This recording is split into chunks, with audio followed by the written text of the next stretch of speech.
Addiction and Its Impact on Families by Mrs. Carla Markell.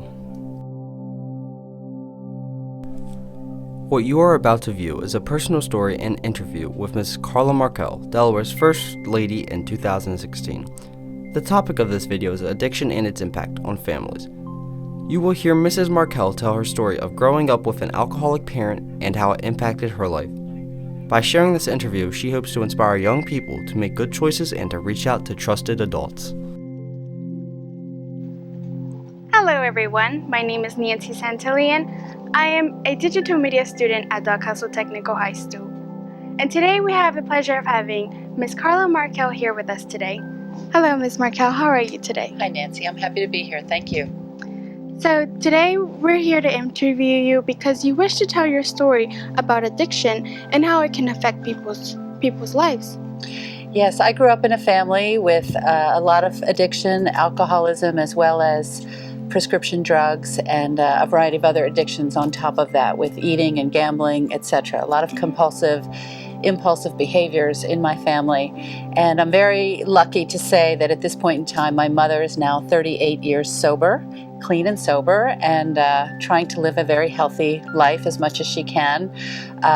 But she's glad that I'm here. She wants me to share our story because she really believes that if our story gets out there, it might help other kids and other people be more comfortable with sharing their own story. So I'm grateful for that and happy that she's doing well today. But it wasn't that way when I was growing up. It was very difficult. And I really think it's important that kids realize they have choices in the matter when they have a family member who's using addictively, whether it's food or drugs or alcohol. The kids don't have to be in it with their parents. They're able to make healthy choices for themselves outside of that. So I'm here to really try to help kids become more self-empowered to make choices that are healthy for them.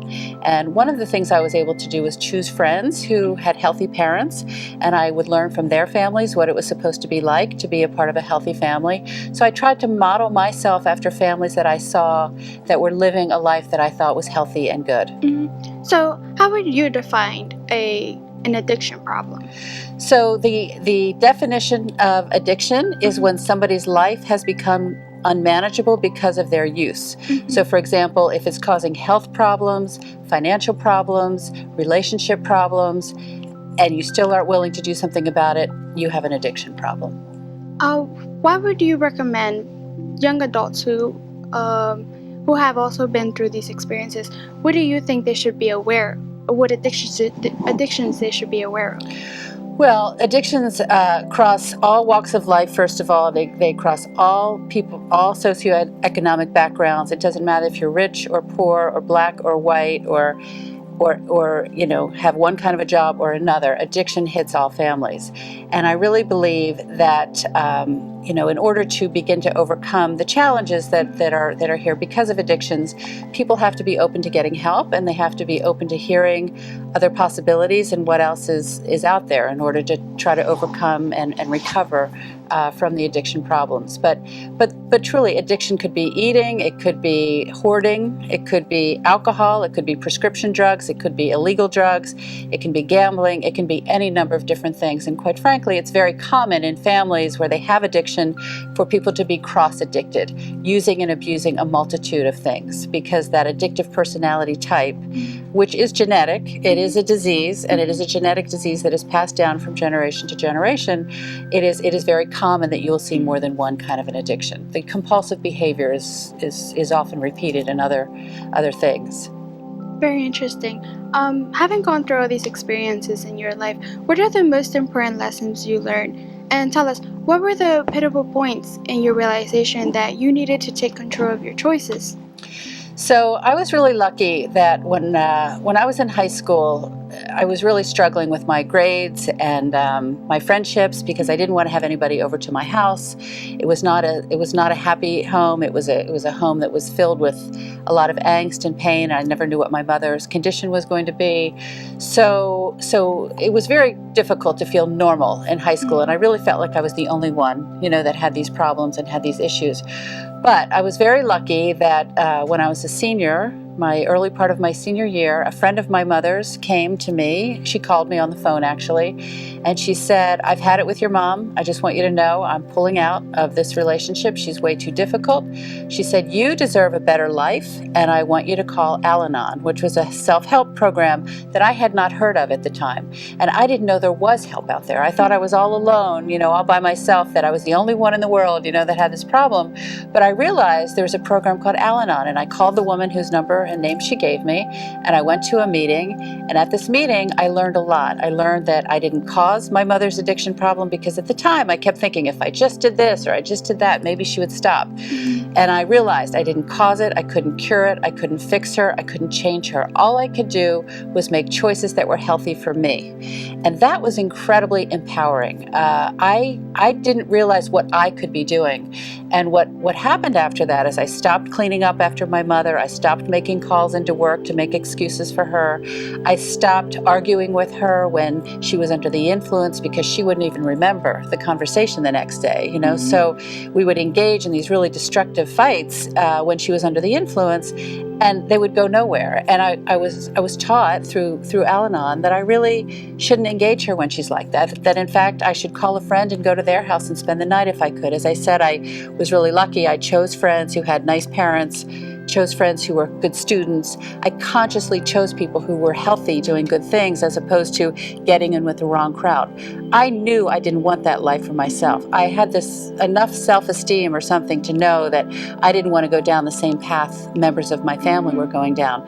And I knew if I wanted to have a better life, I would have to make choices that were healthier for me. And this program validated that, so it continued. It really supported what I was already trying to do. And so the woman changed my life, and I was able to start living healthier choices myself and not engaging my mother. And within about a year, my mother called me at work and said she was going into treatment. So I was lucky that it worked out that way, and it certainly doesn't work out that way for everybody. But regardless, I knew I was on a better path. I moved out when I was 17. I was working a job where I could pay my own rent, and I got into college, and I just started really taking care of myself. I became very independent at a very young age. Your story is very touching. But why do you believe it's important to let other people know about your story? I think it's important because I can remember hearing in school, don't do drugs and don't drink and don't do this and don't do that. And I remember thinking, I'm not doing those things. My mother's doing those things, and my father's doing those things, and other people in my family are doing those things. I'm not doing those things. What can I do about it?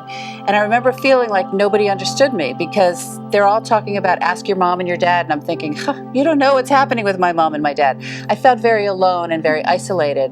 And once I realized that I had more control over my own choices and over my own life and my own independence, it was really self-empowering. So I want kids to know that no matter what's happening at home, they have a choice in the matter in terms of what they choose for themselves. They don't have to be victims of their own parents' decisions or their own family members' decisions. They can be self-empowered to make healthier choices for themselves, to move them forward in a positive way for a life that they deserve. And they can break cycles in their families, which is what I've been able to do.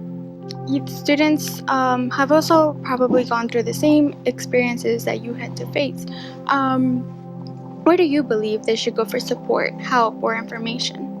So I think it depends on the situation, and I think if you are in a school situation and you have a trusted adult that you can turn to, a teacher or a guidance counselor who can help you get to a health professional, or somebody that can help you figure out who to talk to. Now, having said that, I'm sure there are some kids who won't feel comfortable talking to somebody. So you could also go online. Al-Anon, which is a program for family members, has meetings online. So if you don't have a car and you can't get out, they actually have Al-Anon meetings on the computer now. So you can get into a group with other people that are going through it. You can also get a lot of reading materials. There are a couple of great books that I would really recommend. One is Codependent No More by Janet Woiditz, and it's about being a family member of addicts, and it really teaches you where your role is to stop and start in terms of boundaries and relationships and what you can do to help people by simply making choices that are healthy for yourself. So whether my mother got sober or not, I knew I was going to be on a better path. I didn't have to keep enabling her. And so that teaches you where to draw the line, because our hearts tell us we want to help people. And sometimes you think you're helping somebody, but you're really prolonging their addiction, because you're fixing things for them instead of making them stand on their own 2 feet. So that's called enabling, when you reach in and you do more than is your job to be doing. So there's that fine line, and when you grow up in a family that has this problem, it's really fuzzy. You don't know where your line stops and starts. And so this book and the Al-Anon program is really helpful with figuring out where your line starts and stops, what's helping somebody versus enabling somebody. And that's really key. That's a huge part of getting well as a family member of somebody who has been using, because you end up being really overly responsible when you're the child of an alcoholic. You end up being, you taking on more than you should. You don't have not only do you not have a nurturing source at home to take care of you, on top of that, you're stepping up as a parent at a much younger age than you really should be. So then you lose your ability to really be a kid. Correct. Is there anything else you would want students to know?